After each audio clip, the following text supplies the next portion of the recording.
Gopher trapping on a hillside, part 2. Stay tuned. Let's see what we caught.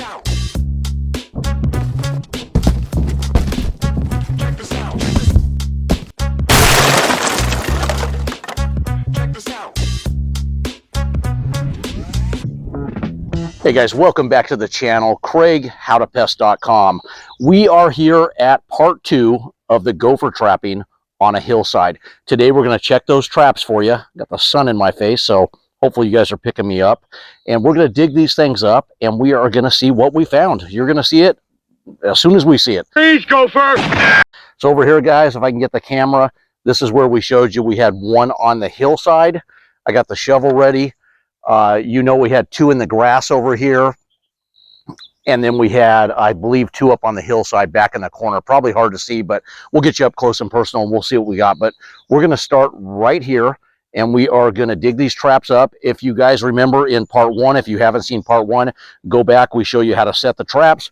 We used Victor Easy Set traps here. The Gophinators are fantastic traps too. The Gopher Hawk is a fantastic option. We have all those options for you over at howtopest.com, but let me just explain more. The Gopher Hawk, if you just have an occasional gopher here and there, because it catches one at a time. The Gophinator and the Victor Easy Set traps, more of a trap if you have a lot of activity going on. That's what we use the most of, are those 2 traps. So once again, this is a Victor Easy Set trap, and we're going to dig it up and see what we got. First thing I am going to do is put my gloves on. Always have gloves on, guys, but remember my video, I don't know if this video I showed you or other ones, the gloves are not for that myth that if you have the scent, they're not going to go into the trap. It's just a myth, guys. They are going to go into the trap regardless. This is to protect you, getting your pretty manicure messed up, okay? So here we go. We're digging it up. And it looks good so far because I don't see any new activity up here. Now, remember, when you dig these up, go slow. Get your string like this and slowly pull on it gently. If you pull on that string too tight and the gophers pulled that back in the hole or packed it back because of the dirt in there, you're going to break your string, and now you're going to have to dig back trying to locate your trap. So just go really slow so that doesn't happen to you. And then you'll see it starts to pull, and then dig the dirt out a little more. Now look at this. Without even going any further, I didn't spring this trap, because when you're pulling on that string, you can hear it if you spring it. Can you get down in there with the camera? Do you see that well? You picking that up? Okay, so look, this is the trigger. It's already pulled back. So this either got set off by itself, or we're going to pull this back and we're going to find a gopher. So let's get after it. That's coming out really easy. There we go, guys. We got a gopher right there. You see that? It's not a big one. Now, we came back. Remember what I told you about checking these traps? I say once a week. We took 2 weeks before we came back because Easter came into play, so we had to push this job back a little bit. But that is a gopher. I know it doesn't look like much. That's because it's been there for 2 weeks, and the maggots, come back in here. You get the maggots in there? Are you picking up those maggots? Okay. That's how long this has been here, guys. So we're going to try to get this gopher out of the trap, and then we're just going to put it back in the hole like that. We're going to clean the fur off of our trap. Now, here's a question I get asked all the time. Do you need to clean these traps before you reuse them? You need to clean them well enough that they're going to work for you. But as far as getting all that gunk that's on there, that fur and stuff like that, no, you don't need to get that off. It'll actually help the trap work better because of the scent that's already on there.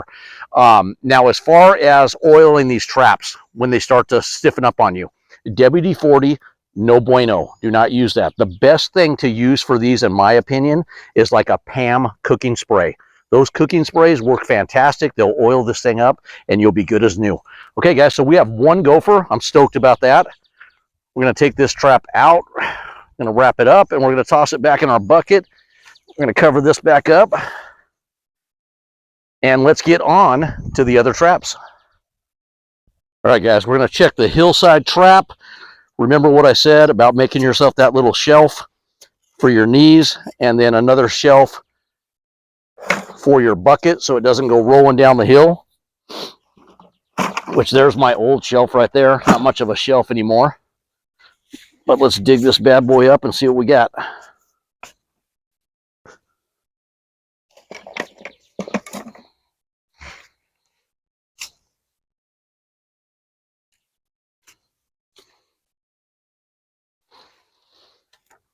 Once again, be slow with your traps.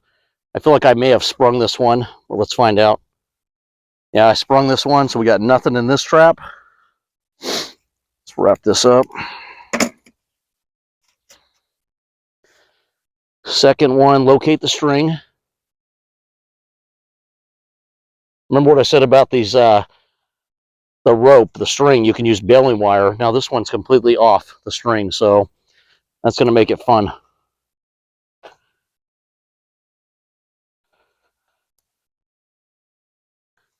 Okay, guys, I located the string. Somehow it got away from the flag, but here's the end of it, and it got pulled back a little bit, so I don't know if we have a catch here because of the gopher pulling that back. We're going to find out. It's definitely sprung. I can feel that. Can the camera see that hole right there? As I'm digging back in there, here's my string right here, and I'm just trying to gently pull this without springing it. It's back in there a little bit, so let's dig it up a little bit more. Man, that's back in there. Okay, I'm gonna get a little dirty here. Are you picking that up on the camera?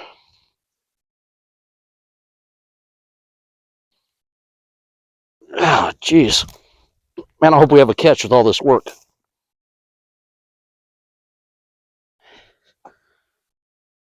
Okay, there's the trigger in my hand.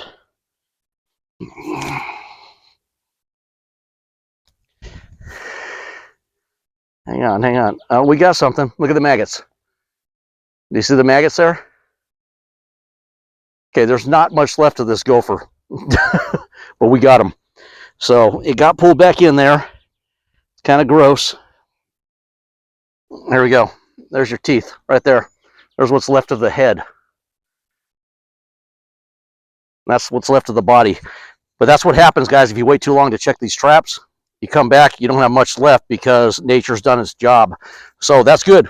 We're actually 2 for 3. We checked the other ones in the lawn. They were empty. We had nothing going on. We did have some new activity down on the lawn, so we reset some traps over there. We're putting this back in place. The hillside is looking good to go. I'm happy with that. And then we will come back and we will check the lawn ones in about a week this time. So hopefully we actually have more in the trap to show you besides a disintegrated carcass. Doesn't matter either way. You caught your gopher, you took care of the problem. Guys, that's it on gopher trapping on a hillside. Set your traps the way I showed you in part 1. Put your stakes in there, your flags, whatever. Baling wire or string. It's going to be your choice depending on what you know is in that area. If it's wildlife in the area, you want the baling wire for sure. Other than that, that is gopher trapping in a nutshell, guys. If you have any comments, throw them in the comment section down below. I'd be happy to answer those for you. Thanks for the thumbs up. Appreciate all you that subscribe. If you have not subscribed, do us a favor, go down and hit that subscribe button down below. Videos come out multiple times a week. I'm trying to squint here because the sun's in my eyes. And that is about it, guys. Craig, howtopest.com.